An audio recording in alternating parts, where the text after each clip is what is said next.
अस्सलाम वालेकुम मेरे समझदार पाकिस्तानियों, मेरा नाम रेहान तारिक है और आप मेरा यूट्यूब चैनल और फेसबुक पेज देख रहे हैं। करोड़हा दरूद आका दो जहां नबी मेहरबान मोहम्मद मुस्तफ़ा सल्लल्लाहु अलैहि वसल्लम पर।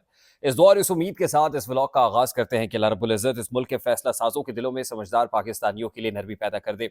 Chief of the army staff general Asim Munir की सिफारिश पर एक बड़ी कमेटी बन गई है, बावजूद इसके कि मियाँ शहबाज शरीफ साहब यानी वज़ीर आज़म पाकिस्तान एक नाम पर तहफ़्फ़ुज़ात का इजहार कर रहे थे और कई हफ्तों से वो उस नाम को इस कमेटी में शामिल नहीं होने दे रहे थे, जिस पर डेड लॉक शामिल था। लेकिन बिलाखिर जनरल आसिम मुनीर ज़ाहिर है वो प्रिवेल कर गए। जो तगड़ा होता है वो प्रिवेल कर जाता है और कमेटी बन गई है। ये किस बारे में है और इसमें कैसे कच्चा छठा खुलेगा 90s में होने वाले उन मुआहिदों का जो पाकिस्तान मुस्लिम लीग नून करके गई थी, जिसका खुमियाजा आम आदमी आम अवाम भुगत रहे हैं। इसकी डिटेल्स मैं आपके सामने रखूंगा।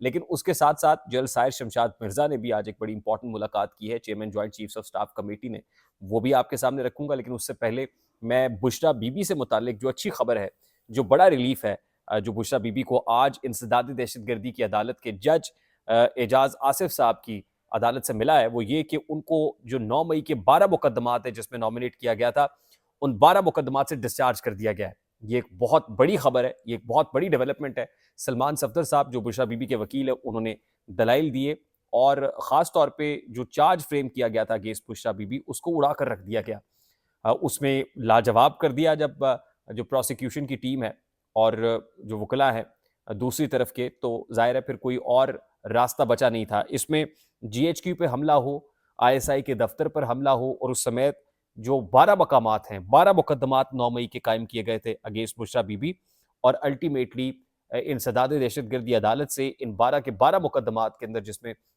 जिस्मानी रिमांड भी मांगा जा रहा था फर्दर प्रोसीड करने के लिए, इन मुकदमात से ही डिस्चार्ज कर दिया गया है। तो ये एक बहुत बड़ा ब्रेक थ्रू है जो आज पाकिस्तान तहरीक इंसाफ के लिए और बुशरा बीबी के लिए सामने आया है। और मैं तो पहले ही कह रहा हूँ कि ज़ाहिर है प्रोसिक्यूशन जब तक सबूत सामने नहीं रखेगी, जब तक एविडेंस सामने नहीं रखेंगे, और इमरान खान साहब भी ये कह रहे हैं कि आप सीसीटीवी फुटेज ले आइए, जो एविडेंसेस है वो प्रोड्यूस कर दें, सामने ले आए, दूध का दूध पानी का पानी हो जाएगा, आपको पता चल जाएगा कि असल कसूरवार जिम्मेदार कौन है, रिस्पॉन्सिबल कौन है, और अगर मेरा कसूर होगा तो मैं माफ़ी मांगने के लिए भी तैयार हूँ।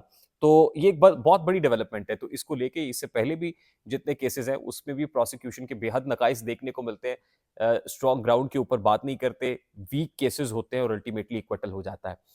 अब आज जो एक और बड़ी डेवलपमेंट हुई है वो ये है कि जनरल आसिम मुनीर की सिफारिश पर एक कमेटी बनाई गई है और ये कमेटी कॉन्स्टिट्यूट की गई है आईपीपीस के साथ बातचीत करने के लिए, आईपीपीस के साथ मामलात को तय करने के लिए। और इस कमेटी के अंदर वजीर आजम के मुशीर बराए तवानाई मोहम्मद अली साहब को भी डाला गया है। ये मोहम्मद अली साहब वही हैं जो केयर टेकर हुकूमत के अंदर वजीर तवानाई थे। अब ये शहबाज शरीफ साहब की मुशीर है, लेकिन उस वक्त वजीर तवानाई थे, और ज़ाहिर है उस वक्त वजीर तवानाई थे तो फिर किसके मंजूर नज़र है, करीब है, आप समझते हैं, यानी इस्टेब्लिशमेंट की इनको आशीर्वाद हासिल है। और इनके बारे में ये कहा जाता है कि ये आईपीपीस के मामले पे बड़ी ग्रिप रखते हैं और इनको पता है कि किस दौर में आईपीपीस को कितनी मराहत दी गई हैं, कितनी टैक्स छूट दी गई है, और ज़्यादातर टैक्स छूट उनको दी गई। ज़ाहिर है 90s का ये मामला है। शहबाज शरीफ साहब और नवाज शरीफ साहब, जो पाकिस्तान मुस्लिम लीग नून है, उन्होंने बहुत सारे ऐसे एग्रीमेंट्स किए जिसमें भारी भरकम जो जो कैपेसिटी पेमेंट्स की मद में पैसे हैं वो पाकिस्तान को देने पड़ रहे हैं, टैक्स छूट भी इनको दे दी गई। फिर कुछ ऐसे आईपीपीज हैं जो इनके साथ मंसूब हैं कि खुद ही आईपीपीज भी हैं, खुद ही पैसे भी ले रहे हैं। आप अंदाज़ा कीजिए कि 25,000 मेगावाट हमें चाहिए थी, ख़ास तौर पे लास्ट टेन्योर के अंदर शहबाज शरीफ साहब ने जो एग्रीमेंट्स किए। हमें को 25,000 मेगावाट की एनर्जी की डिमांड है और हम 42,000 प्रोड्यूस कर रहे हैं। हमारे पास ट्रांसमिशन लाइन्स ऐसी तगड़ी नहीं है कि जो घर तक आपकी बिजली की तरसील को मुमकिन बना सके। तरसीली निज़ाम ही ठीक नहीं है। आप 42,000 मेगावाट जो प्रोड्यूस कर रहे हैं और उसके लिए जो कैपेसिटी लगी है, उसकी कैपेसिटी की जो पेमेंट्स अदा कर रहे हैं, वो कहाँ से अदा कर रहे हैं? वो आवाम का खून चूस के अदा कर रहे हैं। और ज़ाहिर है इसमें जो सारा कच्चा छट्टा है, वो नून लीग दौरे हुकूमत का है।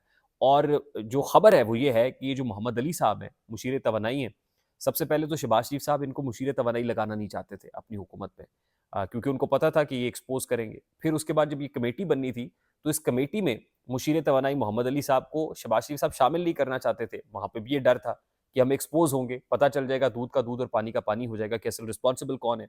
लेकिन अल्टीमेटली कोएर्सिव फोर्स है, डंडा है, और डंडा जो है वो काम कर गया है और अब कमेटी बन गई है।